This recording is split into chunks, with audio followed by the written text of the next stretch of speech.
желбіретіп көк туды, boys in the hood.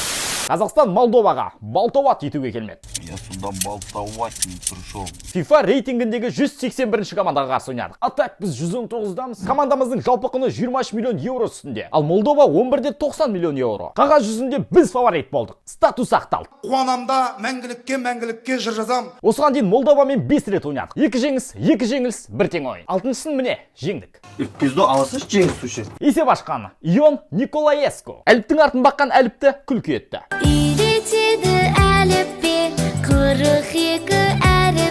Жарайды, кім қателеспей жатыр? Жастықтан болады енді. Ошибка молодости. Таразы басын теңестірген Сергей Малый. Ұлттық құрамадағы дебюттік гола. Малый повзрослел. Жеңісті гол авторы сәттілік. Автогол ғой. Жақсылықып шығып жақсы болды. Жақсылық келді. Баханың тамаша еңбегі арқылы. Если чё, Баха. Матчтағы үздік Александр Марочкин. Кезінде бекер охранник болмапты. Кешеде күзетті. Кезіндегі күзетші.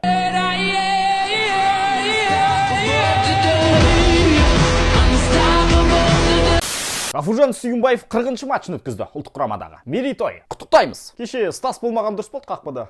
Екеуінің махаббат ерекше еді. Ей, бері қара бұл қап-қара Шымкент. Кімдердің ойыны ұнады, кімдердікі ұнамады? Пікір жаз. Салам алейкум, что там?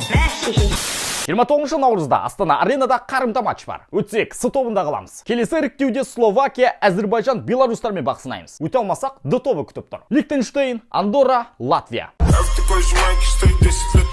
Айтпақшы, Андрей Карповичтің ресейлік құрама тізгініндегі алғашқы матчы. Қалай? Көңілден шықма, әлде жоқ па? А так мен бокстан бастағам о, головкамен бірге бір шыққам о.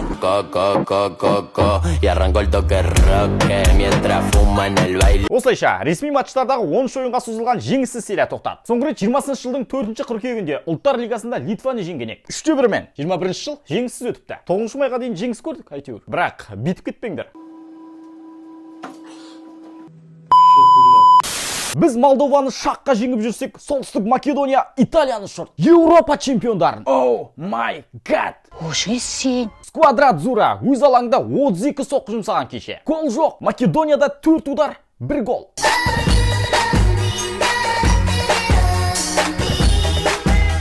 Жиырма төрт соққының тек біреуінде ғана нәтиже жасаған Молдоваға 2 удар жасап, 2 гол соққан Қазақстан мұны естігенде.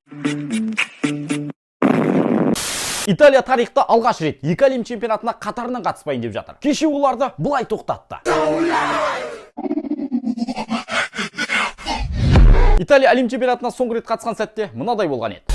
Зуб за зуб, кровь за кровь, сестра. Айтпақшы, кеше Уругвай Катарға баратын болды. Эквадор екеуі. Мүмкін Суарес баратын естіп, оның тісінен қорыққаннан бас тартқан шығар Италия. Кім біледі? Кім біледі? 2006-да әлем чемпионы. 2010 топтан шықпады. 14 топтан шықпады. 18-де жоқ, 22-де жоқ. Қарғады оларды явно біреу.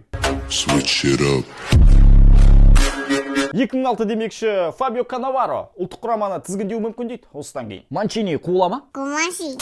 Есесіне бұл жаңалыққа Роналду қуан. Түркияны жеңіп, ақтықсында Италия қарсылас атануы мүмкін еді. Жолдама барысында Роналдуға тағдыр өз қарасып тұр ма? Қалай өз? Жылаттың ғой адамды, жылаттың ғой тұмар. Негізі Португалия еш қиындықсыз тікелей жолдама алу тиіс еді. Тоғыспа кездесусіз. Мына сәт қой, құртқан бәрін. Вы чего за цирк здесь устроили? Дегенмен берілмеді пиренейліктер. Отавио, Жота, Нунес гол соққандар. Түркия сапында Илмаз пенальти соғылмағанда бар, сосын. Қысқасы, португалдар солтүстік македониялықтармен жолғады. Македонскийіңізге... Қазақ дейм! Швецияда финалда Польшаға қарсы ойнайды. Кеше шексіз чехиялықтарды шиқылдатты. Бейлде финалда Уэльс Аустрияны айналып өтті. Кеше дубль жасады. Қойшына. Бейл осы маусымда құрама үшін 5 гол соқса, Реал үшін жалғыз.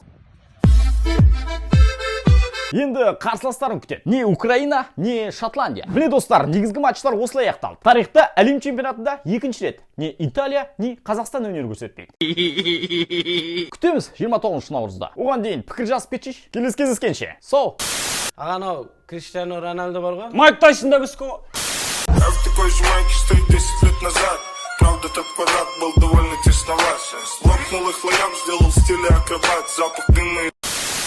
бері қолыңды соз маған еңбектен тербеле билесін өзгелер бұл бетпен сөз берем ақталат маңдай терлеткен еңбектеп кел бері қолыңды соз маған еңбектен тербеле билесін өзгелер бұл бетпен сөз берем